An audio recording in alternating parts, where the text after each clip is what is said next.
অতি সম্প্রতি first north Bengal one day rapid students chess meet 2026 অনুষ্ঠিত হল জলপাইগুড়ি সেন্ট পলস স্কুলে।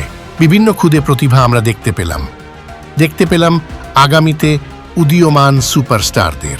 উপস্থিত অতিথিদের মতে সাম্প্রতিককালে শিশুদের মধ্যে চেসের প্রতি আগ্রহ বেড়েছে উল্লেখযোগ্যভাবে।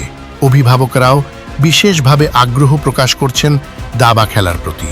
এটা একটা ইতিবাচক ও গুরুত্বপূর্ণ দিক।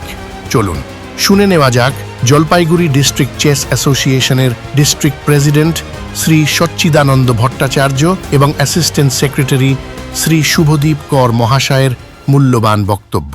এই যে আপনারা গ্রুপ ওয়াইজ যে লিখেছেন আজকের কম্পিটিশনটা, তো এক একটি গ্রুপে কতজন করে স্টুডেন্ট রয়েছে?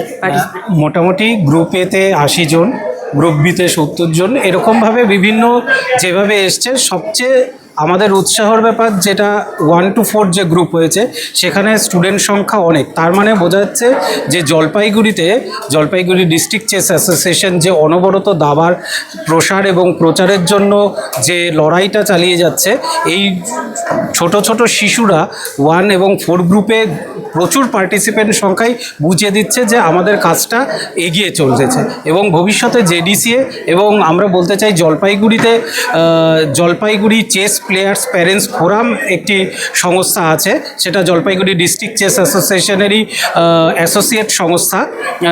আপনারা প্যারেন্টসদের কথা বললেন, প্যারেন্টসদের নিয়েই এই সংগঠন, অর্থাৎ অভিভাবক এবং অভিভাবিকারাও জলপাইগুড়ির সবাই উৎসাহিত হচ্ছে এবং তারা একসাথে আমাদের এই জলপাইগুড়ির যে চেসের প্রচার এবং প্রসারে সবাই একসাথে আমরা এগিয়ে চলেছি। শুধু কি স্কুলের স্টুডেন্টরা না? না, আমি বলে দিচ্ছি, ওটা বলে দিচ্ছি। আচ্ছা, এখানে তো আমরা যেটা দেখতে পাচ্ছি শুধু স্থানীয় স্টুডেন্ট বা জলপাইগুড়ি স্টুডেন্টরাও নয়, বাইরের থেকেও নিশ্চয়ই এসছে পার্টিসিপেন্টরা। একদম, আমাদের টুর্নামেন্টটা সমস্ত উত্তরবঙ্গ জুড়েই হচ্ছে।